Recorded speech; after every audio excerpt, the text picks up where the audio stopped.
Çiftet e reja apo familjet të cilat nuk arrin të përballojnë blerjen e një shtëpie, do të kenë mundësi të marrin më shumë para në formën e kredisë së butë të dhënë nga Bashkia e Vlorës. Kjo mas vjen për të përgjigjur çmimeve stratosferike të banesave. Siç mësohet, po punohet edhe me Ministrinë e Ekonomisë në bashkëpunim me Bashkinë e Vlorës për rishikimin edhe të metodologjisë për skemat e kredive të buta, ku pritet të rritet edhe vlera e kredive që do të vijnë në dispozicion të qytetarëve. Ky rishikim do të bëhet pasi vlera e kredive të buta shpeshherë nuk mbulon vlerën aktuale të apartamenteve. Pjesë e ndryshimeve do të jetë edhe prodhimi i një metodologjie të përcaktuar, e cila do të përcaktohet në bazë të vlerës së pronave në treg dhe përprasoj edhe vlera e kredisë që do të jepet do të ketë ndryshime, duke u përcaktuar më parë edhe fasha e pagave që do të mund ta përballojnë këtë kredi.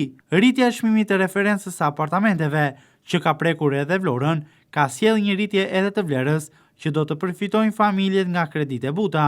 Nëse flasim me shifra, një familje me 2 apo 3 antar, ku një prej tyre mund të jetë edhe në moshë të mitur, përfitojnë në Vlorë 37 milion e 500.000 lekë të vjetra.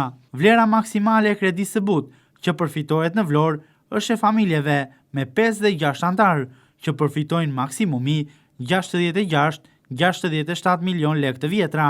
Siç mësohet, për qytetarët e Vlorës do të jenë në dispozicion 173 kuota.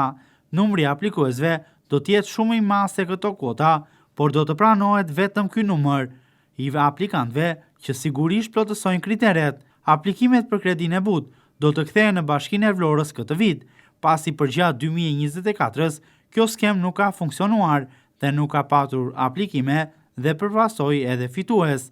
Skema e re e kredisë së butë në Bashkinë Vlorë do të hapet pas përfundimit të procesit zgjedhor, pra do të kenë mundësi të aplikojnë qytetarët dhe më pas 173 persona do të dalin fitues. Janë me mira qytetarë të Vlorës, të cilën ndër vite e kanë qenë pjesë e kredisë së butë, teksa ky numër në vitet në vijim parashikohet të rritet edhe më tepër, ku gjithashtu kemi edhe një parashikim për shtimin e kuotave krahas rritjes së vlerës. Problemi i pazgjidhur mbetet vjelja e taksës 3% që ndërtuesit duhet të paguajnë si kontribut për strehimi social. Kjo taks nuk do të ndryshojë, edhe pse ndërtuesit prej vitesh në Vlorë kanë kërkuar shfuqizim të saj.